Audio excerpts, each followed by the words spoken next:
لله إن الحمد لله نحمده ونستعينه ونستغفره ونؤمن به ونتوكل عليه ونعوذ بالله من شرور أنفسنا ومن سيئات أعمالنا من يهده الله فلا مضل له ومن يضلله فلا هادي له ونشهد أن لا إله إلا الله وحده لا شريك له ونشهد أن سيدنا وسندنا وحبيبنا وطبيبنا وطبيب أرواحنا محمدا عبد الله ورسوله أرسله بالحق بشيرا ونذيرا وداعيا إلى الله بإذنه وسراجا وقمرا منيرا فقد قال الله تعالى في كلامه المجيد وفي فرقانه الحميد أعوذ بالله من الشيطان الرجيم بسم الله الرحمن الرحيم اليوم أكملت لكم دينكم وأتممت عليكم نعمتي ورضيت لكم الإسلام دينا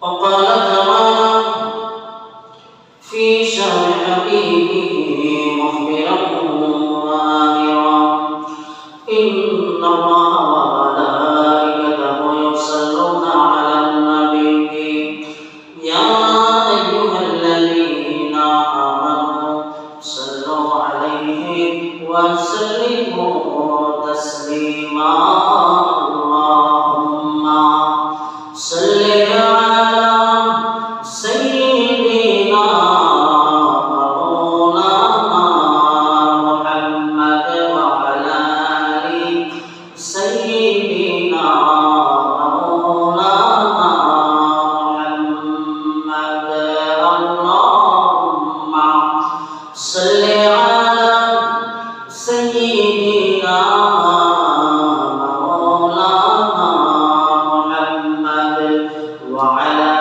آل سيدنا مولانا محمد بلغ العلا بكماله كشف جمال جماله حسنت جميع خصاله صلوا عليه اللهم صل وسلم وبارك سبحانك لا علم لنا إلا ما علمتنا رب زدني علما رب اشرح لي صدري ويسر لي أمري واحلل عقدة من لساني يفقهوا قولي الله رب العزة والجلال والشكر جميعا خالق مالك الله سبحانه وتعالى سيدنا الجوانين جمعان مهدين وعدد كتاب الأشهر وشهر فيه ويسلم لك الشكر لكم سي الحمد لله درود السلام على المنتدى أبطل الشريف بالشمال والدرمان شكرا جناب محمد رسول الله صلى الله عليه وسلم شمال الدرمان حاضر মানব জীবনে ইসলামী আইন বিধানের গুরুত্ব এবং প্রয়োজনীয়তা এই বিষয় নিয়ে আমরা কিছু কথা আলোচনা করব ইনশাআল্লাহ। আল্লাহ সুবহানাহু ওয়া তাআলা তিনি আমাদেরকে সৃষ্টি করেছেন। আল্লাহ রাব্বুল আলামিন আমাদেরকে এই দুনিয়ার জমিনের মধ্যে সম্পূর্ণ স্বতন্ত্র একটা জাতি সৃষ্টি জগতের মধ্যে সর্বোত্তম একটা জাতি, যেই জাতিকে আল্লাহ রাব্বুল আলামিন গোটা দুনিয়া সৃষ্টি জগতের মধ্যে মাখলুকাতের মধ্যে আল্লাহ রাব্বুল আলামিন সম্মানিত করেছেন আমরা হচ্ছে মানুষ। আর আল্লাহ রাব্বুল আলামিন এই মানুষদেরকে দুনিয়ার জমিনের মধ্যে চলার জন্য আল্লাহ রাব্বুল আলামিন যুগে যুগে আল্লাহ বিধান দিয়েছেন। এই মানুষদেরকে সঠিক পথে পরিচালিত হওয়ার জন্য আল্লাহ রাব্বুল আলামিন যুগে যুগে নবী এবং রাসূল পাঠিয়েছেন, তাদেরকে কিতাব দিয়েছেন, কত নির্দেশিকা আল্লাহ রাব্বুল আলামিন মানুষদেরকে দিয়ে দিয়েছেন, যেন মানুষ দুনিয়ার জমিনের মধ্যে সঠিক পথ অবলম্বন করে চলতে পারে এবং দুনিয়ার এই জমিনে মানুষ যেন আল্লাহ রাব্বুল আলামিনকে চিনতে পারে, তার গোলামি করতে পারে। এই জন্য আল্লাহ রাব্বুল আলামিন নবী এবং রাসূল পাঠিয়ে তাদেরকে কত নির্দেশিকা আল্লাহ রাব্বুল আলামিন নবীদের মাধ্যমে দেখিয়ে দিয়েছেন। আর চূড়ান্ত নবী মুহাম্মদ সাল্লাল্লাহু আলাইহি ওয়াসাল্লামকে আল্লাহ রাব্বুল আলামিন পাঠিয়ে চূড়ান্ত কিতাব, কিয়ামত পর্যন্ত আর নবীও আসবে না, কিতাব আসবে না। আল্লাহ রাব্বুল আলামিন চূড়ান্ত নবীর মাধ্যমে চূড়ান্ত কিতাব কোরআনুল কারীম আল্লাহ রাব্বুল আলামিন আমাদের দিয়েছেন। কোরআন হচ্ছে এমন কিতাব যে কিতাবের মধ্যে আল্লাহ রাব্বুল আলামিন দুনিয়ার জমিনের মধ্যে কিয়ামত পর্যন্ত মানুষ তার জীবন পরিচালনার জন্য যত কিছু প্রয়োজন সমস্ত কিছু আল্লাহ রাব্বুল আলামিন এই কিতাবের মধ্যে আল্লাহ দান করে দিয়েছেন। সুবহানাল্লাহ। আল্লাহ রাব্বুল আলামিন বলেন তিবিয়ানা লিকুল্লি শাই, আমি আল্লাহ কোরআনের মধ্যে এমন কোন জিনিস বাকি রেখে নেই, সমস্ত কথা আমি আল্লাহ খুলে খুলে এই কোরআনের মধ্যে বর্ণনা করে দিয়েছি। সুবহানাল্লাহ। এখন এমন ইসলামী আইন বলতে যা বুঝি, আইন শব্দটি হচ্ছে তার উদ্ভব হচ্ছে ফার্সি শব্দ থেকে। শাব্দিক অর্থে আইন বলতে বোঝায় নিয়ম, নীতি, বিধান, শৃঙ্খলা, নির্দিষ্ট পদ্ধতি বা সুসংগঠিত ব্যবস্থার নাম হচ্ছে আইন। এই আইন আমাদেরকে জানা, ইসলামী আইন কি এই সম্পর্কে আমাদেরকে বোঝা অত্যন্ত জরুরি। ইসলামী আইন বিধান হচ্ছে সেই বিধান সমূহ যা আল্লাহ তাআলা বান্দাদের সঙ্গে এবং তার মানুষের পারস্পরিক সম্পর্ক নিয়ন্ত্রণের জন্য প্রণয়ন করেছেন, এটাই হচ্ছে আইন। এমন আইন যে আইনের মাধ্যমে আল্লাহ রাব্বুল আলামিনের সাথে বান্দার সম্পর্ক সুসংগঠিত হয়, নিয়ন্ত্রণ থাকে। এই আইনের মাধ্যমে মানুষ দুনিয়ার শান্তি, ইহকালীন মুক্তির পথ পায়। এটা হচ্ছে আল্লাহর আইন। কতই জানা দরকার আমরা যে জীবন বিধান আমরা গ্রহণ করেছি, এই জীবন বিধানের নাম হচ্ছে কোরআন। আর আমরা যে দিন গ্রহণ করেছি, এই দিনটা হচ্ছে ইসলাম। ইসলাম আল্লাহ রাব্বুল আলামিন এমন একটি দিন আমাদেরকে দিয়েছেন, জীবন ব্যবস্থা আল্লাহ রাব্বুল আলামিন আমাদেরকে দিয়েছেন, যেটা হচ্ছে দুনিয়ার সমস্ত দিনের উপর বিজয়ী একটা দিন। সুবহানাল্লাহ। আল্লাহ বলেন ইন্নাদ দীনা ইনদাল্লাহিল ইসলাম, আমি আল্লাহর কাছে মনোনীত, আমি আল্লাহর কাছে পছন্দনীয়, আমি আল্লাহর কাছে অ্যাকসেপ্টেড, গ্রহণযোগ্য দিনের নাম হচ্ছে ইসলাম। সুবহানাল্লাহ। আল্লাহ রাব্বুল আলামিন এর জন্য আমাদেরকে জানা দরকার যে ইসলাম এই বিধান, জীবন বিধান, ইসলাম একটা পরিপূর্ণ জীবন ব্যবস্থা, মুকাম্মাল নিজামে হায়াত, এটা নাম হচ্ছে ইসলাম। আর আল্লাহ রাব্বুল আলামিন সূরাতুল মাইদা এর 4 নম্বর আয়াতে ঘোষণা দেন, আল-ইয়াউমা আকমালতু লাকুম দীনাকুম ওয়া আতমামতু আলাইকুম নি'মাতি ওয়া রাদিতু লাকুমুল ইসলাম দীনা। আল্লাহ রাব্বুল আলামিন বলেন, আজ আমি তোমাদের জন্য আমার দ্বীনকে পরিপূর্ণ করে দিলাম, তোমাদের উপর আমার নিয়ামত সম্পূর্ণ করলাম এবং আমি তোমাদের জন্য ইসলামকে জীবন বিধান হিসেবে আমি আল্লাহ মনোনীত করলাম।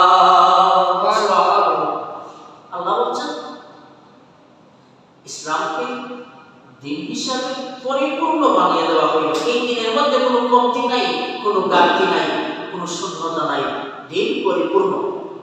তার মানে ইসলাম কি পরিপূর্ণ। এই দিনের মধ্যে, ইসলামের মধ্যে সংযোজন বিয়োজন করার সুযোগ নাই। আল্লাহ বলছেন দিন পরিপূর্ণ তো পরিপূর্ণ।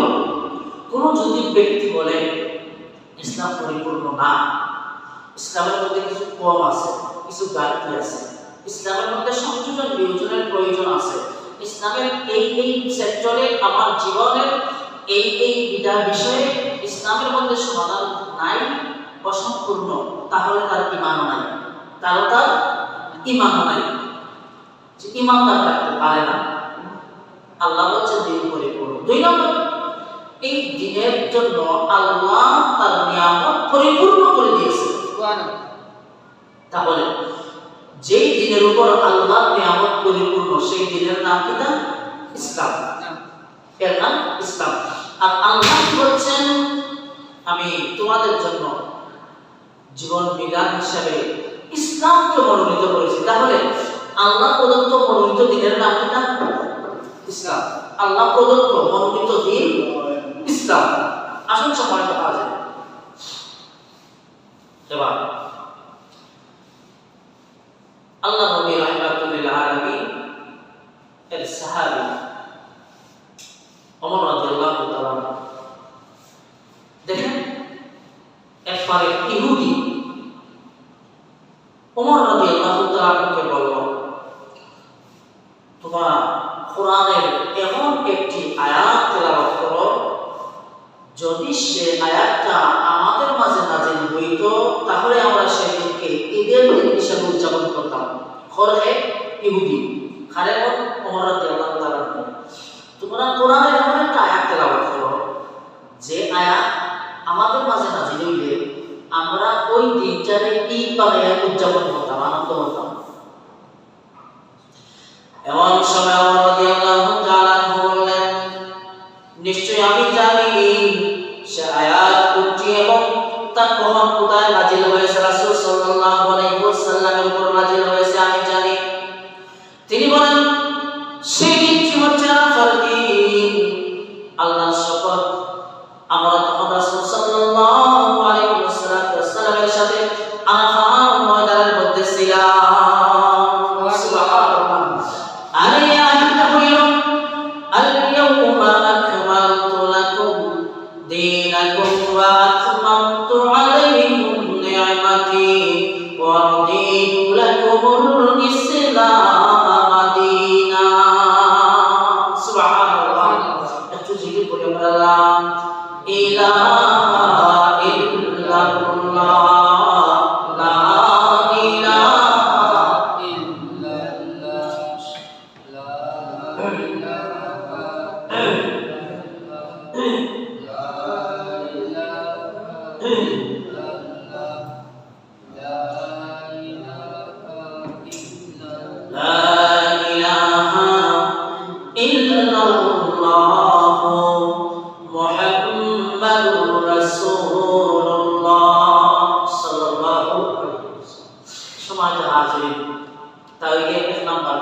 ইসলাম হচ্ছে পরিপূর্ণ একটা জীবন ব্যবস্থা। আল্লাহ রাব্বুল আলামিন এই দিন দিয়েছেন আমাদের জন্য মনোনীত দিন। এবার দেখেন আইন বিধান, আইন এবং বিধান দেওয়ার মালিক হচ্ছেন আল্লাহ। তিনি আল্লাহ বলছেন সূরা ইউসুফ আয়াত নাম্বার 40, আল্লাহ বলেন, ইনিল হুকমু ইল্লা লিল্লাহ, হুকুম এবং বিধান দেওয়ার একমাত্র মালিক হচ্ছে আমি আল্লাহ। আমার আল্লাহ রাব্বুল আলামিন বলেন, হুকুম দেওয়ার মালিক আল্লাহ, বিধান দেওয়ার মালিক আমি আল্লাহ। দ্বিতীয় তোমার আল্লাহ রাব্বুল আলামিন সূরা মাইদার 50 নম্বর আয়াতের মধ্যে বলেন, আফা হুকুমুল জাহিলিয়াতি ইয়াবগুন ওয়া মান আহসানু মিনাল্লাহি হুকমান লিকাওমিন ইউকিনুন। আল্লাহ রাব্বুল আলামিন বলেন, তারা কি তবে জাহেলিয়াতের বিধান আইন চায়? দৃঢ় বিশ্বাসীরা, যারা বিশ্বাসী আল্লাহর উপর ঈমান রাখে, তাদের জন্য আল্লাহর চেয়ে উত্তম বিধান তার কে হতে পারে? সুবহানাল্লাহ। আল্লাহ হচ্ছে দুনিয়ার মানুষ কি চায় জাহেলিয়াতের বিধান, জাহেলিয়াতের আইন কানুন চায় না, বরং যারা আমি আল্লাহর প্রতি দৃঢ় বিশ্বাসী তাদের কাছে আল্লাহর মনোনীত, আল্লাহর তৈরি বিধানের চাইতে উত্তম বিধান আর কি আছে? সুবহানাল্লাহ। এজন্য আমাদের কাছে, আমরা ইমানদারদের কাছে আল্লাহর বিধানের চাইতে উত্তম বিধান আর কিচ্ছু নাই। আল্লাহর বিধানই হচ্ছে সর্বোত্তম বিধান, সর্বশ্রেষ্ঠ বিধান। আল্লাহ রাব্বুল আলামিন বলেন, ইন্না রাব্বাকুমুল্লাযী খালাকাস সামাওয়াতি ওয়াল আরদা ফী সিত্তাতি আইয়ামিন সুম্মা ইস্তাওয়া আলাল আরশ ইউগশিল লাইলান নাহারা ইয়াতলুবুহু হাসীসান ওয়াশ-শামসা ওয়াল কমারা ওয়ান নুজুমা মুসাখখারাতিন বিআমরিহি আলা লাহুল খালকু ওয়াল আমর তাবারাকাল্লাহু রাব্বুল আলামিন। আল্লাহ রাব্বুল আলামিন বলেন, নিশ্চয়ই তোমাদের রব যিনি আল্লাহ, তিনি আসমান এবং জমিনকে 6 দিনে সৃষ্টি করেছেন। কয় দিনে? 6 দিনে আমার আল্লাহ রাব্বুল আলামিন আসমান এবং জমিন সৃষ্টি করেছেন। তারপর তিনি আরশের মধ্যে সমাসীন হয়েছেন। তাহলে আল্লাহ কোথায় আছেন? আল্লাহ রাব্বুল আলামিন আরশের মধ্যে আছেন। আমাদের মধ্যে অনেকের ভুল ধারণা হইল আল্লাহ কোথায় আছেন, অনেকে বলে আল্লাহ সর্বত্র আছেন। বিষয়টা ভুল।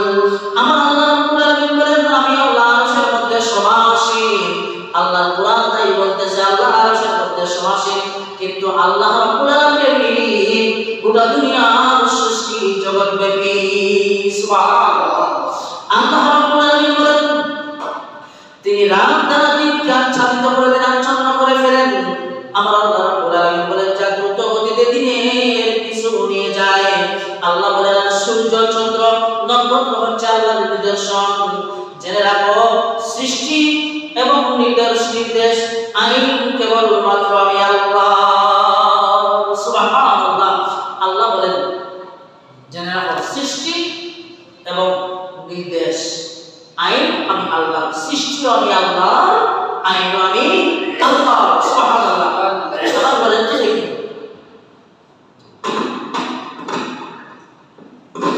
এই দুনিয়া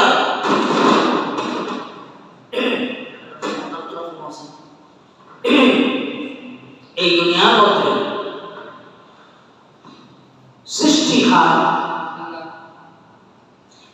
চাঁদ হার, সূর্য হার, দিন রাত হার তৈরি। এখন সূর্য হারের মানে 3 নম্বর সূর্য আল্লাহর আইন মানিয়া প্রতিদিন পূর্ব দিগন্তে উদিত হয়, পশ্চিম দিগন্তে অস্ত যায়। পশ্চিম দিগন্তে অস্ত যায়।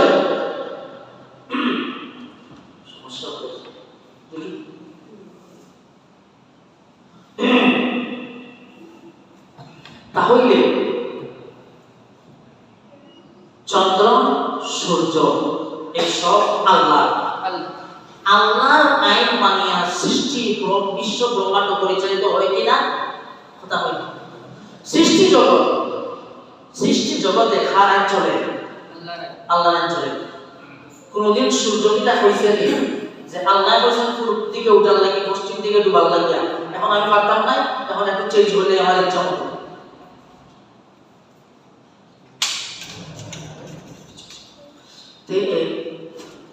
সৃষ্টি জগৎ আইন মানে আল্লাহ।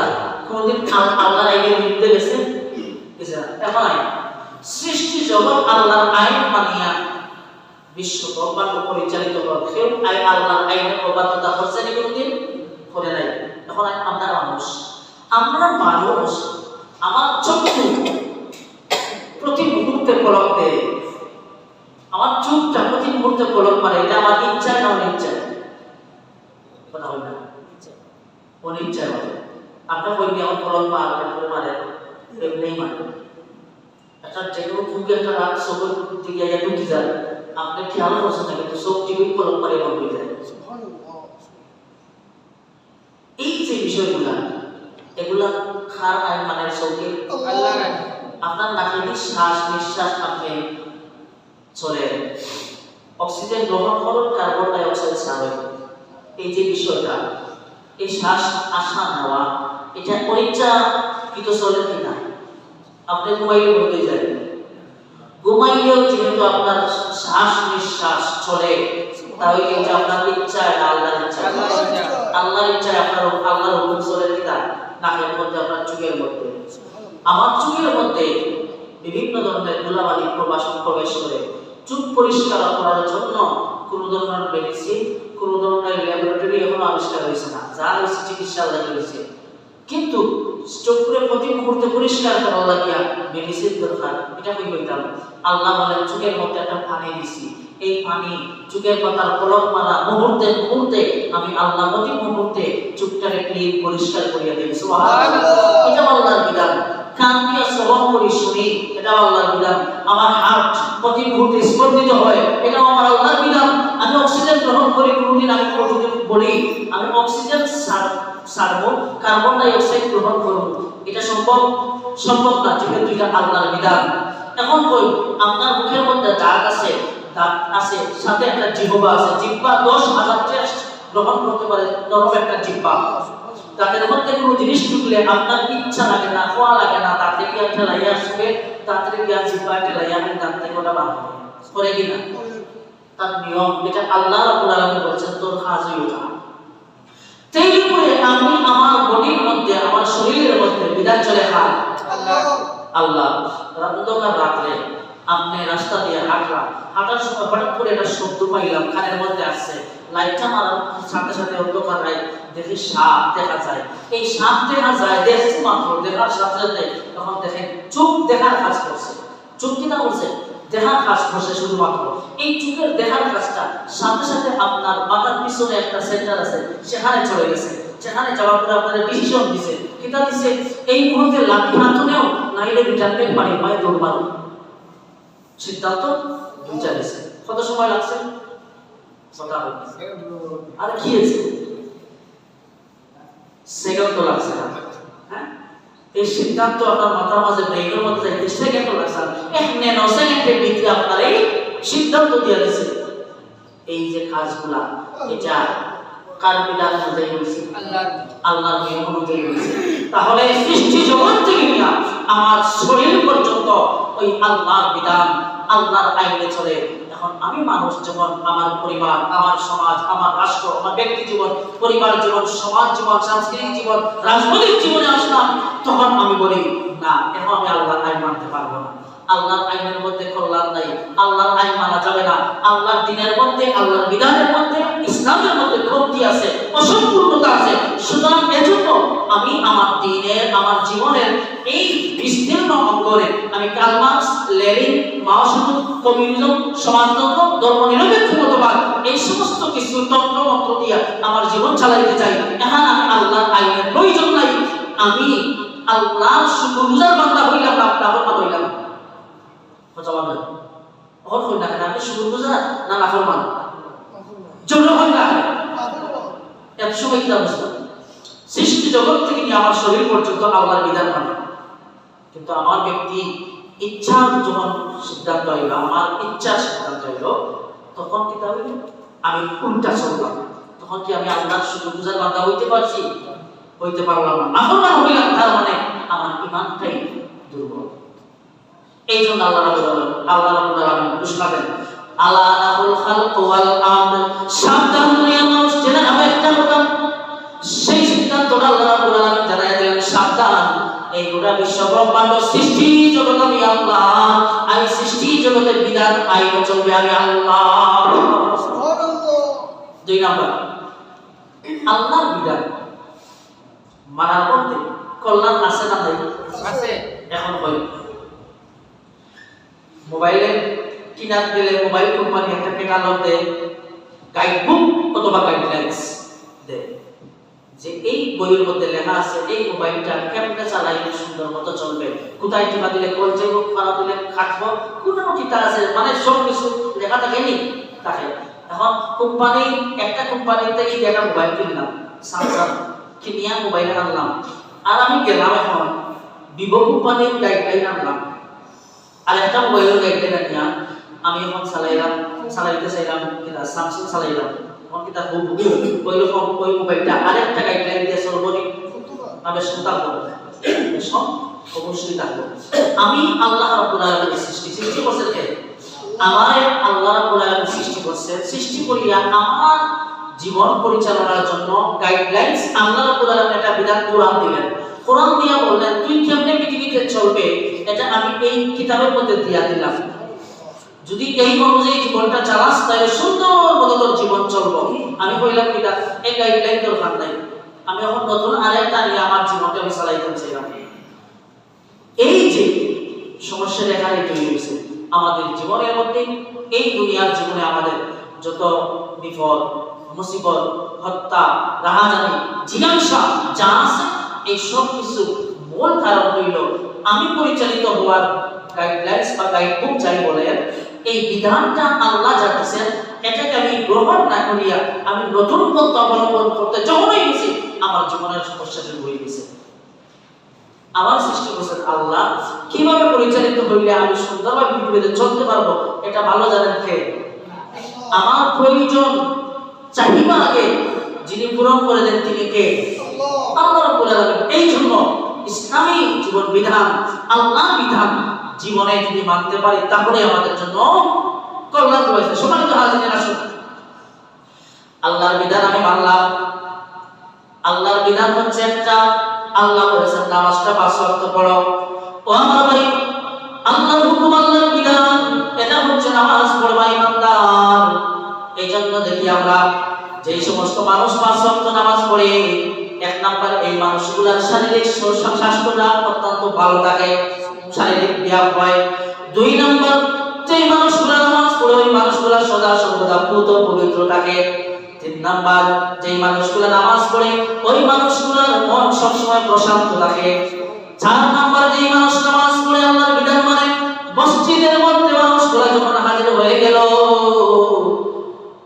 ও আমার ভাই সমাজের মধ্যে মসজিদের বাইরে মানুষের মধ্যে কত হানাহানি আছে, কত মারামারি আছে, কত হিংসা বিদ্বেষ আছে রে ভাই। কিন্তু মানুষগুলো একটা মাত্র বিধান আল্লাহর বিধান মানার জন্য যখন এই মসজিদের মধ্যে প্রবেশ করলো, এখন মানুষের মধ্যে আর হানাহানি নাই, মারামারি নাই, হিংসা বিদ্বেষ নাই। শ্রমিক বলেন, অফিসার বলেন, রিকশাওয়ালা বলেন, ঠেলাওয়ালা বলেন, বিভিন্ন মতাদর্শের মানুষ বলেন, মসজিদের মধ্যে আসার পরে একই কাতারের মধ্যে দাঁড়িয়ে গেল, খাতে কাঁধ মিলিয়ে মানুষগুলো সুন্দরভাবে মসজিদের মধ্যে হাজির হয়ে যায়। মসজিদের মধ্যে আর কোনো ধরনের ভেদাভেদ থাকে না, একটা মাত্র বিধান নামাজের মধ্যে আল্লাহ রাব্বুল আলামিনের বিধান মানলে যদি এমন সুন্দর দৃশ্য এবং সুন্দর পরিবেশ তৈরি হয়ে যায়, তাহলে একবার চিন্তা করে রে ভাই, ওই আল্লাহর বিধান সমস্ত বিধান যদি আমি মসজিদের বাইরে গিয়ে আমার জীবনের প্রত্যেকটা ক্ষেত্রে আল্লাহর বিধান যদি মানতে পারি, আল্লাহর কসম মসজিদের মধ্যে যেমন সুন্দর, মসজিদের মধ্যে যেমন শান্তি পরিবেশ বিরাজ করে, প্রজার সমাজ এবং রাষ্ট্রটাও আল্লাহর বিধান মানার মাধ্যমে ওইরকম সুন্দর এবং শান্ত পরিবেশ আল্লাহ রাব্বুল আলামিন তৈরি করে দেবে। সুবহানাল্লাহ। এটা সম্ভব কিনা? অবশ্যই সম্ভব। কেন? আল্লাহর বিধান মানলে শান্তি আসে। যেমন মসজিদে আমরা এখানে আসছি, কত শান্তি, কত সুন্দর পরিবেশ। আল্লাহর বিধান একটা মানছি, এত কিছু। যদি আমরা বাইরে গিয়ে আল্লাহর বিধান তো ওইরকম মানে, তাহলে আমার জীবনটা ওইরকম সুন্দর হয়ে পড়বে। হজের মধ্যে যান, আরেকটা আল্লাহর বিধান। হজের মধ্যে যাওয়ার পরে দেখবেন কত দুনিয়ার সমস্ত বিভিন্ন দেশ থেকে, রাষ্ট্র থেকে, বিভিন্ন ভাষার মানুষ, বিভিন্ন রঙের মানুষ, বিভিন্ন শ্রেণীর মানুষ, বিভিন্ন পেশার মানুষ, ওই সমস্ত মানুষগুলা যখন কাবার চত্বরে দাঁড়িয়ে যায়, ওই সমস্ত মানুষগুলা কেউ কাউকে চিনে না, কেউ কারো ভাষা বুঝে না, কেউ কারোর সাথে কোনো সম্পর্ক নাই, পরিচয় নাই। কিন্তু ওই মানুষগুলা এক কাতারে যখন দাঁড়িয়ে গেল কাবার চত্বরের মধ্যে, কারোর মধ্যে ঠেলাঠেলি নাই, কারোর মধ্যে কোনো মারামারি নাই, কারোর মধ্যে কোনো ঝগড়াঝাটি নাই, সুন্দর পরিবেশ তৈরি হয়ে গেল। একজন মাত্র ইমামের নেতৃত্বে নামাজ পড়ে সবাই এই মানুষগুলো এদিক সেদিক ছুটাছুটি করতেছে, আল্লাহর বিধান দেখেন। এবার মসজিদের মধ্যে আযান হয়ে গেল। আযান হয়ে যাওয়ার পরে এবার মুয়াজ্জিন সাহেব যখন ইকামত দিয়ে দিলেন, এই বিশৃঙ্খলা এই সমস্ত মানুষগুলা কিন্তু এখন এদিক সেদিক ছোটাছুটি করতেছে, হাঁটাচলা করতেছে, কেউ কিছু কাতার বন্দি না। এখন দেখেন যখন ইমাম সাহেব মাইকটা নিয়ে দিলেন, মাইকটা নিয়ে দেখেন এই সুফুফাকুম সাদুল হালাল বলে যখন তিনি ঘোষণা দিয়ে দিলেন, বিভিন্ন পেশার মানুষ, রঙের মানুষ, ভাষার মানুষ, বর্ণের মানুষ, দেশের মানুষ একটা মাত্র নির্দেশ পাওয়ার সাথে সাথে সমস্ত মানুষ একসাথে কাতারে বন্দী হয়ে যায়। সুবহানাল্লাহ। এই কাজ করতে কত সময় লাগছে? পুলিশ লাগছে না, লাঠিচার্জ করা লাগছে না, কিচ্ছু লাগছে না। একটা জিনিস লাগছে, আল্লাহর বিধান, আল্লাহর হুকুম, রাসূল সাল্লাল্লাহু আলাইহি ওয়াসাল্লামের আদর্শ ফলো করতে দেরি হইছে। এই লক্ষ লক্ষ মানুষের মধ্যে সুন্দর সুশৃঙ্খল পরিবেশ তৈরি করতে সময় লাগছে। এটাই হচ্ছে আল্লাহ রাব্বুল আলামিনের বিধান। আল্লাহর বিধান যেখানেই থাকবে সেখানেই শান্তি। এবার যখন ঐতিহাসিকরা বলেন, যখন সমাজ, পরিবার, রাষ্ট্র ব্যবস্থায় আল্লাহর বিধান অনুসরণ করা শুরু করবে মানুষ, ন্যায় বিচার প্রতিষ্ঠা করতে পারবে, ওই ন্যায় বিচার জঙ্গলের পশুদের মধ্যেও প্রভাব ফেলে। সুবহানাল্লাহ। এই জন্য আল্লাহ রাব্বুল আলামিন ঘোষণা করে দেন, জুমার সানি খুতবার মধ্যে বলা হয়, ইন্নাল্লাহা ইয়া'মুরু বিল আদলি ওয়াল ইহসান। আল্লাহ রাব্বুল আলামিন বলেন, আমি আল্লাহ আদেশ দিলাম, আমি আল্লাহ নির্দেশ দিলাম, তোমরা আদল, ইনসাফ, ন্যায় বিচার দুনিয়ার জমিনের মধ্যে প্রতিষ্ঠা করো আর ইহসান করো দুনিয়ার মানুষের সাথে। পশু পাখি বলেন, সমস্ত মাখলুকাতের সাথে ইহসান করো, সদয় আচরণ করো। এটা আমার আল্লাহ রাব্বুল আলামিনের নির্দেশ। আর যেই মানুষেরা, যেই সমাজের মানুষেরা ন্যায় বিচার করতে পারবে, ইহসান করতে পারবে, ওই রাষ্ট্র সমাজ ব্যবস্থার মানুষের উপর আমার আল্লাহ রাব্বুল আলামিনের রহমত আকাশ থেকে নাযিল হয়ে যায়। সুবহানাল্লাহ।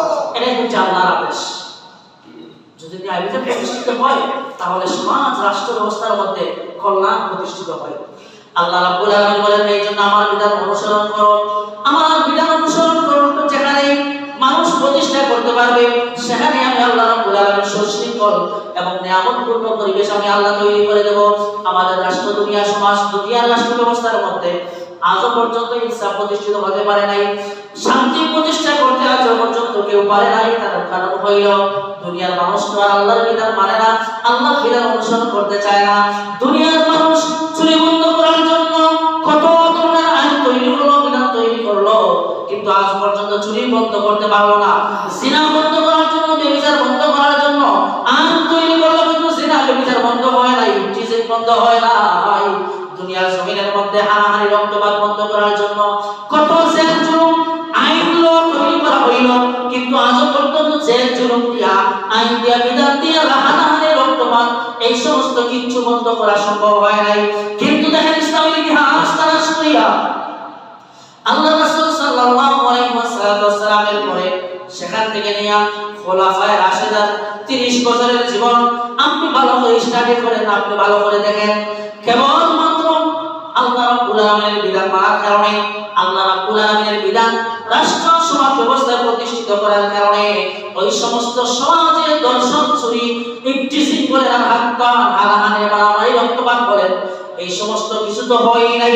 বরং রাত্রিবেলা মানুষ ঘরের দরজা খুলিয়া ঘুমাবার সুযোগ পেয়েছিল। সুবহানাল্লাহ। এই যে নিয়ামতটা সম্ভব হয়েছে কি আল্লাহর বিধান মানার কারণে।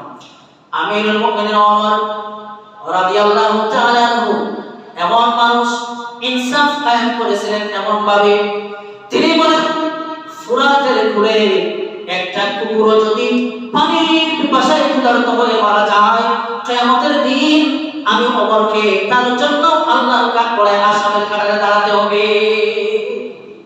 তিনি হচ্ছেন আমিরুল মুমিনিন ওমর। ছেলে মদ পান করেছে, আমিরুল মুমিনিন ওমরের ছেলে মদ পান করে নাই, পান করেছে নাবিস। সেই নাবিসটা হইল আঙ্গুরকে একটা গ্লাসের মধ্যে, একটা পানির মধ্যে এক রাত রেখে দিয়ে যদি কেউ খায় তাহলে মানব দেহের জন্য উপকারী। কিন্তু 3 দিন 4 দিন থাকার পরে এই আঙ্গুরের ওই পানীয়টা আর পানি থাকে না, এটা মদ হয়ে যায়, যার নাম হইল নাবিস। আমিরুল মুমিনিন ওমরের ছেলে আব্দুল্লাহ ইবনে ওমর, ওমরের ছেলে, ওমরের আরেকজন ছেলে আব্দুল্লাহ ইবনে ওমর না, আরেকজন ছেলে, তিনি কি করেছেন, ভুলবশত যেই আঙ্গুরের পানিটা 4-5 দিন রয়ে গেছে, এখন সে মদ হয়ে গেছে, খাওয়ার পরে মাতলামি শুরু হয়ে যায়, তিনি ভুলবশত পান করে ফেলছেন, মাতলামি শুরু করলেন। ওমর রাদিয়াল্লাহু তাআলার কাছে যখন ধরা পড়লো, তিনি ছেলেকে বললেন, মদ খেয়েছিস? বলে, না, মদ খাই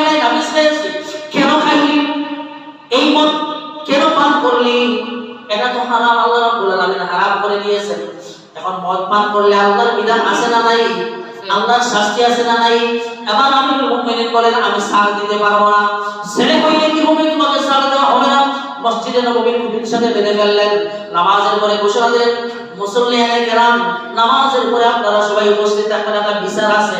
এখন মানুষ বাইরে বের হওয়ার পরে দেখে যে খুঁটির সাথে বাঁধা যে আমিরুল মুমিনিনের ছেলে হইল সে। সুবহানাল্লাহ। মানুষ কানাকানি বলে বুঝছি লামসাম দিয়ে বিদায় দিলেই হবে, যেহেতু আমিরুল মুমিনিন ওমরের ছেলে। কিন্তু ঘটনা ঘটলো কিটা, আমিরুল মুমিনিন ওমর নিজ হাতে ছেলেরে বেত্রাঘাত শুরু করলেন। মদ পান করলে আল্লাহ বলেন 80টা বেত্রাঘাত করতে হবে, এটা হচ্ছে আল্লাহর বিধান। আর আপনার মদ পান করলে কি দাও, আল্লাহর বিধান নাই, মদ বন্ধ হইতো নাই। তিনি মারলেন, বেত্রাঘাত করলেন, 40টা বেত মারতে দেরি হইছে, ছেলে ইন্তেকাল করছে, মারা গেছে। কবরস্থ করা হইল, নিজ হাতে গোসল দিলেন, কাফন দাফন সম্পন্ন করেন। কবরস্থ করার পরে উপস্থিত সবাইকে এবার সাক্ষী রেখে বললেন, ও আমার ভাইয়েরা, আল্লাহ রাব্বুল আলামিনের বিধান কার্যকর করতে গিয়া আমি আমার ছেলেকেও সাথ দেই নাই। কিয়ামতের দিন আমার আল্লাহ যেন আমাকে না বলেন যে ওমর, সে অপরাধ করার কারণে আমার বিধান ভুলে গেলি, কেন আমার বিধানটা বাস্তবায়ন করলি না, এই কথা যেন আমার আল্লাহ আমাকে না বলতে পারেন। এই জন্য আমি ওমর আমার ছেলেকেও ছাড় দেই নাই। আমার ছেলের উপর আমি ইসলামের বিধান কার্যকর করেছি, কিন্তু 40টা মারলাম, আল্লাহর বিধান 80টা, আর 40টা বাকি রয়ে গেল।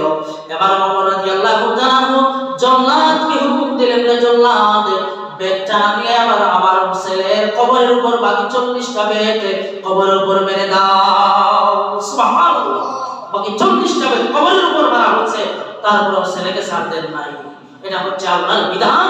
আল্লাহর বিধান মেনেছিলেন বিদায় অর্থ জাহান ইনসাফ প্রতিষ্ঠা করিয়া শাসন করতে পেরেছিলেন। সুবহানাল্লাহ। এজন্য ইনসাফ প্রয়োজন। আমরা জানি দুনিয়ার জমিনের মধ্যে একজন জলিল কদর নবী, নবীর নাম হইল হযরত দাউদ আলাইহিস সালাম। দাউদ আলাইহিস সালামকে আল্লাহ রাব্বুল আলামিন একজন সন্তান দান করেছিলেন, সে নবী, তার নাম হইল সুলাইমান আলাইহিস সালাম। সুলাইমান আলাইহিস সালাম তখনও বাচ্চা মানুষ, তেমনও এখনো বয়স হয়নি, তখন তিনি নবুয়ত লাভ করতে পারেন নাই। এমন সময় দাউদ আলাইহিস সালামের দরবারে একটা বিচার আসলো। কিছু মানুষ আসলে বিচার দিল।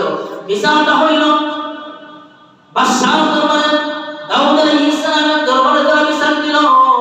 ওই পার্শ্ববর্তী মহল্লার ব্যক্তির কিছু মেষ ছাগল এসে আমাদের ক্ষেতের মধ্যে পড়িয়া আমাদের সবজি, আমাদের ক্ষেতগুলা সব খেয়ে ফেলেছে, নষ্ট করে ফেলেছে। এবার বিচার চাই, বিচার করে দেন। ওই ব্যক্তিকে ডাকা হইল যার ছাগল খাইছে, ওই ছাগলের মালিককে ডাকার পরে এবার তিনি মানুষ পাঠালেন, যাও তো দেখি জমিনের মধ্যে গিয়া দেখো কি পরিমাণ জিনিস নষ্ট হয়েছে।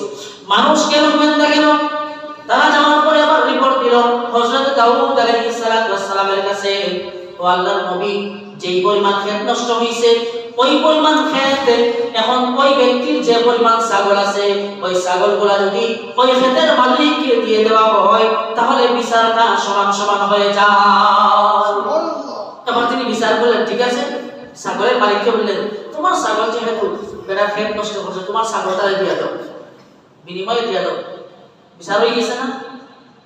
এখন ছাগলের মালিক খান্দি খান্দি এখন দরবার থেকে বার হইয়া যান। রাস্তাতে দেখা হয়েছে সুলাইমান আলাইহিস সালাম। সুলাইমান প্রশ্ন করলেন, কি হয়েছে? এই ঘটনা, আমার ছাগল তো আপনার বাবাই, ইনসাফ বিচার করিয়া ছাগল সব দিলেন ক্ষেতের মালিককে। এবার হযরত সুলাইমান আলাইহিস সালাম বললেন, আমার সাথে চলো।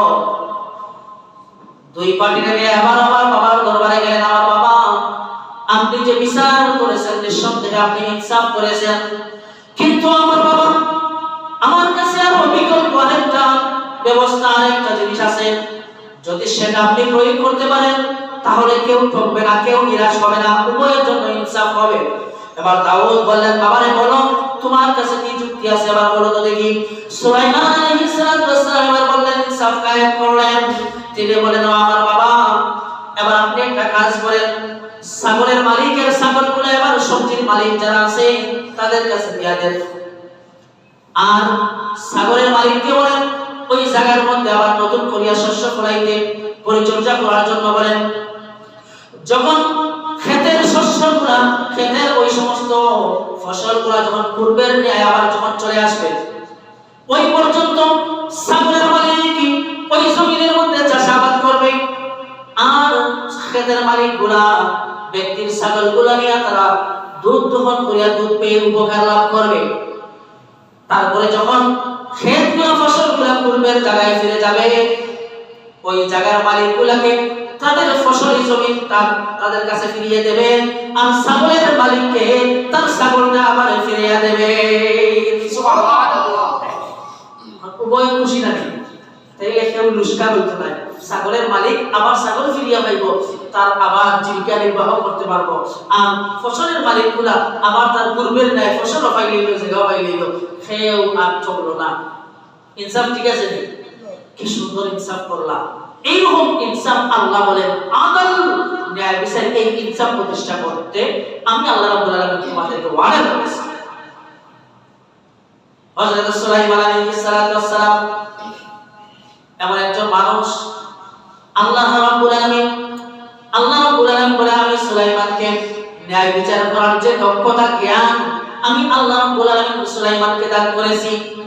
সুলাইমান আলাইহিস সালাতু ওয়াস সালামের দরবারে বিচার আসে, দাউদ আলাইহিস সালামের দরবারে বিচার আসে, বিচার করে দেন দাউদ। আমার এটা চলে যায় যখন সুলাইমানের কাছে, এবার এই বিচারটা আমার সম্পূর্ণ উল্টে যায়। একজন বুড়ি আসেন, বুড়ি এসে বলে দাউদের কাছে বিচার দেন। ও বাদশা, আমি আপনার কাছে একটা নালিশ নিয়ে আসছি, বিচার নিয়ে আসছি। কি বিচার? কার বিরুদ্ধে বিচার? বুড়ি বলতেছে বাতাসের বিরুদ্ধে বিচার। এখন বাতাসের বিরুদ্ধে বিচার দিলে বিচার করার ক্ষমতা কার আছে? বুড়ি বলতেছে বাতাসের বিরুদ্ধে আমার বিচার। দাউদ বলে রে মা, এমন বিচার তুমি পেশ করলা যে বিচার করার জন্য বাতাসকে আমি ধরতেও পারবো না, জিজ্ঞেস করতে পারবো না, বরং তুমি একটা কাজ করো। কি কাজ? এবার তিনি বললেন তোমার যে আটা নিয়ে গেছে, গম নিয়ে গেছে, এই গম কত খান হইব? জবাব দিলেন বুড়ি 1 কেজি পরিমাণ আটা হবে। এবং তিনি হযরত দাউদ হুকুম দিলেন যাও যাও আমার দরবার থেকে 5 কেজি আটা নিয়ে তুমি চলে যাও। বুড়ি এবার তার আটা নিয়ে গেছে বাতাস 1 কেজি, এবার তিনি কইলেন 5 কেজি। 5 কেজি নিয়ে যখন চলে যাচ্ছেন প্রতিমধ্যে সুলাইমান আলাইহিস সালাতু ওয়াস সালামের সাথে দেখা। সুলাইমান বললেন বুড়িমা কোথায় গিয়েছিলেন, কোথায় যাচ্ছেন? বুড়ি জবাব দেন বাবারে আসলাম তোমার বাবার কাছে বিচার নিয়া। বিচার তো করলেন না, 1 কেজির বদলা 5 কেজি দিয়া দিয়েছেন। এবার তিনি বলেন ঘটনা কি? ঘটনা খুলে বললেন। এবার বুড়িমাকে বললেন সুলাইমান চলে আমার সাথে। দাউদ আলাইহিস সালামের কাছে গিয়ে বললেন না বাবা, এই বুড়ি মানুষটা আপনার কাছে বিচার নিয়ে আসছেন, বিচার তো আপনি করেন নাই, বরং 1 কেজির জায়গায় 5 কেজি দিয়া দিলেন। আপনি যে 5 কেজি দিলেন এটা আপনার দেন নাই, রাজ্যের জনগণের হক দিয়েছেন। রাজ্যের মানুষের হক আপনি 5 কেজি দিলেন, যে বিচার করা লাগবে। দাউদ বলেন বাবারে বিচার তো করতাম, বাতাসে আমি করতাম না, আর জিজ্ঞাসা করতেন যে আটা নিলেন 1 কেজি। এবার সুলাইমান বলেন বাবারে আপনি ভুলে যাবেন না, আপনি শুধু এই রাজ্যের বাদশা নয়, আপনি কিন্তু হচ্ছেন আল্লাহর নবী। সুবহানাল্লাহ, আল্লাহর নবী। এবার দাউদ আলাইহিস সালাম এবার সিজদার মধ্যে পড়ে গেলেন, আল্লাহ বিচার তো করছিলাম ঠিক, কিন্তু এমন একটা ছেলে দিছো, এমন একটা ছেলে আমারে দিছো ইনসাফ ছাড়া কিছু বুঝে না। এখন তুমি আমারে এর বিপদ থেকে উদ্ধার হওয়ার ফল পার করিয়ে দাও। কাঁদলেন, সিজদার মধ্যে কাঁদলেন, কাঁদার পরে আল্লাহ বাতাসকে হুকুম দিলেন যা দাউদের দরবার, দাউদের দরবারও গিয়া এবার তোর যে ঘটনা ঘটছে তার ব্যাখ্যা দিয়ে আয়। বাতাস আইয়া যে দিয়েছে দাউদ আলাইহিস সালামের সামনে। দাউদ আলাইহিস সালাম এবার প্রশ্ন করলেন, ও বাতাস কেন এই বুড়িমার আটা নিয়ে গেলা, নিয়ে কি আমার বিপদ ফালাইলা? এমন সময় বাতাস জবাব দেওয়া দাউদ, আমি তো আমার ব্যক্তি চাই চলি না, মানুষের মতো আমি চলি না। ও দাউদ, আমি আল্লাহ রাব্বুল আলামিনের নির্দেশে আমি কাজ করেছি, আল্লাহ নির্দেশ দিয়েছেন, আটা নিয়ে গেছি, আমার কিচ্ছু করার নাই। এবার আল্লাহর কাছে দাউদ বলে আল্লাহ ঘটনা তো আপনার দিকে নির্দেশ করে, আপনি বলেন কি করা, কি হয়েছে ঘটনা? এমন সময় আল্লাহ রাব্বুল আলামিন জবাব দেন, দাউদ তাহলে শোনো, ওই বুড়িমা যখন আটা নিয়ে যখন রাস্তা দিয়ে যায়, এমন সময় সমুদ্রে মধ্যে নাবিকরা বিশাল বড় জাহাজের তলা দিয়ে যখন ছিদ্র হয়ে যায়, জাহাজের ভিতরে পানি প্রবেশ করা শুরু হয়ে গেল। এমন সময় জাহাজের নাবিকরা এবার সর্বশেষ সবাই সমস্যা আমার কাছে একটাই দোয়া করলো, ও আল্লাহ রাব্বুল আলামিন, এবার হুজিয়ার বাঁচবো না, সবাই একসাথে মরে যাব। যদি আমাদেরকে তুমি এইবারের মতো বাঁচিয়ে দিতে পারো, যদি আমাদেরকে বাঁচিয়ে দাও, এই জাহাজের মধ্যে যত সামান আছে, যত সম্পদ আছে, সমস্ত সম্পদ এতিম গরীবের মধ্যে বিলিয়ে দেব। সুবহানাল্লাহ। এই দোয়া যখন করছে, তখন আমি বাতাসকে হুকুম দিলাম, ওই বুড়িমার কাঁটা নিয়ে যা, আর ওই যে ছিদ্র হয়েছে জাহাজের মধ্যে লাগাইয়া দে, নাবিকরে বাঁচাইয়া দে। কারণ ওয়াদা হচ্ছে এই জাহাজের সমস্ত সম্পদ গরীব এতিমদেরকে দেওয়া হইল। এবার বুড়িমাকে প্রশ্ন করেন, বুড়িমা বুঝলাম কারণটা তো আছে। কারণটা হইল আল্লাহ রাব্বুল আলামিন মানুষ দোয়া করছে উদ্ধার করার জন্য, আল্লাহ তো হুকুম দিলেই হইতো, কিন্তু আপনার আটা নেওয়ার দরকারটা কি? আপনার আটা কেন হইল ওটা বুঝতাম না। কোন চাই আপনি বিকালটা কি, খানটা কি, দেখেন আপনার আটা আল্লাহ। বুড়িমা জবাব দেয়, ও দাউদ, আমার ঘরের মধ্যে সকালবেলা দুইজনের ডিম আসছে খাবারের জন্য, যা খাবার ছিল আমি তাদেরকে দিলাম, তারা বলল আমাদের ক্ষুধা নিবারণ হয় নাই। এবার তিনি বলেন কিছু গম আছে, আমি এগুলা আটা বানাইয়া নিয়ে আসি, তারপরে তোমাদেরকে খাওয়াবো। এই বলে আমি ঘর থেকে বের হয়ে গমগুলোকে আটা বানাইয়া নিয়ে আসতেছিলাম, এমন সময় আটা বাতাসে নিয়ে যায়। আর 2 নম্বর ঘটনা হইল, আমার একটা সিস্টেম হইল প্রতিদিন কোনো না কোনো গরীব এতিমদেরকে সাহায্য সহযোগিতা করা আমার দৈনন্দিন দিনের হচ্ছে আমল। দাউদ আলাইহিস সালাম বুঝলেন যে এই বুড়িমার আটা নেওয়ার কারণ হইল এই বুড়িমা এতিম, মিসকিন, অসহায়, দরিদ্রদেরকে সাহায্য করেন। আর 1 কেজি আটা এই জন্য নিয়ে যাওয়া হয়েছে, যাতে করিয়া ওই সম্পদগুলার হকদার বুড়িমা এবং এতিম মিসকিনগুলা হইতে পারে। আল্লাহ রাব্বুল আলামিন এই জন্য তার আটা কবুল করেছেন। কয়েকদিন পরে সমুদ্র থেকে ওই মানুষগুলা আসলো, আসার পরে দাউদের কাছে এসে ঘটনা করে বলল এই নেন সম্পদ সমস্ত। দাউদ দিলেন অর্ধেক সম্পদ, বুড়িমাকে দিলেন, বাকি অর্ধেক সম্পদ এতিম মিসকিনদেরকে বন্টন করে দিলেন। সুবহানাল্লাহ। ঘটনা বুঝছেন? সুলাইমান আলাইহিস সালাম ইনসাফ করার পথ বার করার কারণে কত মানুষ উপকার লাভ করছে। 5 কেজি দিয়ে দিতে যাই যদি বুড়িমা, তাহলে কোনো ফায়দা হইতো? এজন্য ইনসাফ দরকার। যদি ইনসাফ কায়েম হয়, ইনসাফ প্রতিষ্ঠিত হয়, সবাই সুবিচার পাবে, কেউ বঞ্চিত হবে না। সোজা কথা, কেউ বঞ্চিত হবে না। এখন আমাদের দেশ, সমাজ, রাষ্ট্র ব্যবস্থায় বিভিন্ন দেশের মধ্যে বৈষম্য আছে না নাই? কথা বলতে গরিবরা সব সময় বঞ্চিত। 1 নাম্বার, গরিবরা সব সময় বঞ্চিত অধিকার থেকে। গরিবরা আরো গরিব হয়, ধনীরা আরো ধনী হয়। ধনীরা সব সময় গরিবদের কাছ থেকে তারা সুবিধা অর্জন করে। ধনীদের সমস্ত জরুরত পূরণ করিয়া দেয় গরিবরা, তার কাজ করিয়া দেয়, বাড়ির কাজ বলেন, অফিসের কাজ বলেন, যা আছে সব কাজ করিয়া দিতেছে গরিবরা।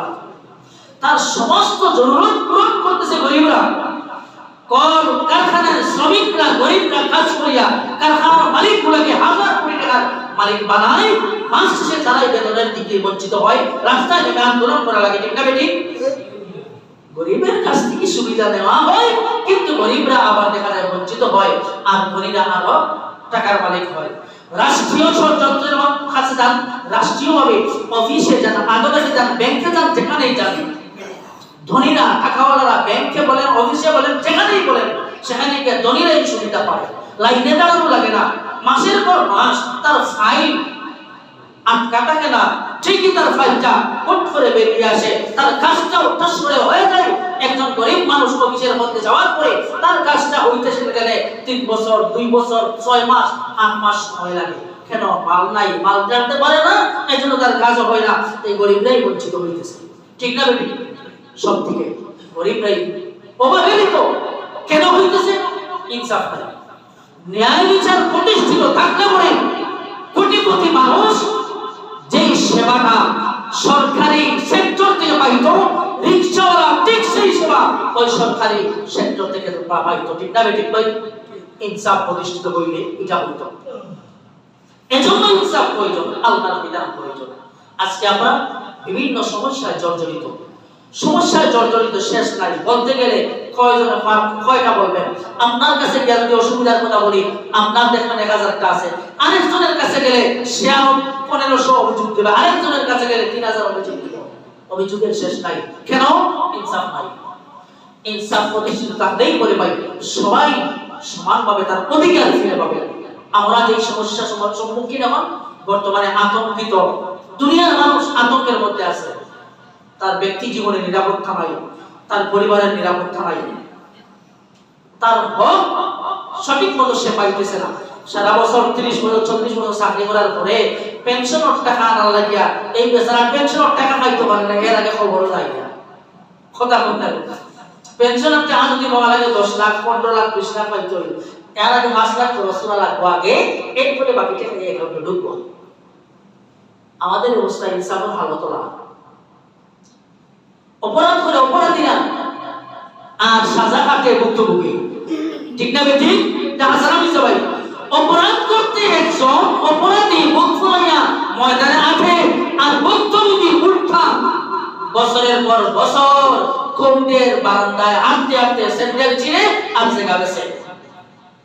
এই ইনসাফের হালত দিয়া আপনি কিতা পাইবেন? এজন্য প্রয়োজন ইনসাফ, ন্যায় বিচার প্রতিষ্ঠিত করা। আর এই ন্যায় বিচারটা হচ্ছে আল্লাহর বিধান। আল্লাহর বিধান যদি আমরা মানতে পারি তাহলে পরে সবার জন্য শান্তির একটা পরিবেশ, সমাজ, রাষ্ট্র ব্যবস্থায় ফিরে আসবে। এটা কোনো রাজনীতি না, এটা হচ্ছে আমার গোলামি। আল্লাহর ঘোষণা, তোমরা আমি আল্লাহর বিধানকে অনুসরণ করো। যদি আমার আল্লাহর বিধান মানো না, তোমাদের জন্য হুঁশিয়ারি আমি আল্লাহ রাব্বুল আলামিন তৈরি করে দিলাম। ওয়া মান ইয়াবতাগি গায়রাল ইসলামি দীনান ফালান ইউকবালা মিনহু ওয়া হুয়া ফিল আখিরাতি মিনাল খাসিরিন। দুনিয়ার মানুষেরা যদি আমার বিধান বাদ দিয়া, আমার ধ্যান বাদ দিয়া, যদি দুনিয়ার মানুষ আমার মতাদর্শ থেকে, আমার বিধান থেকে মুখ ফিরাইয়া দুনিয়ার কোন তন্ত্র মন্ত্র মতাদর্শের দিকে দৌড়াইয়া জীবনটা বের করে জীবনের শান্তি তালাশ করে শান্তি তো আসবে না, বরং কিয়ামতের দিন আমি আল্লাহ রাব্বুল আলামিন তার সমস্ত আমল বরবাদ বানিয়ে দেব। এজন্য আল্লাহ রাব্বুল আলামিন আমাদেরকে সঠিক বুঝদান করুন। আমরা যেমন আল্লাহর বিধানকে মানতে পারি সব ক্ষেত্রে।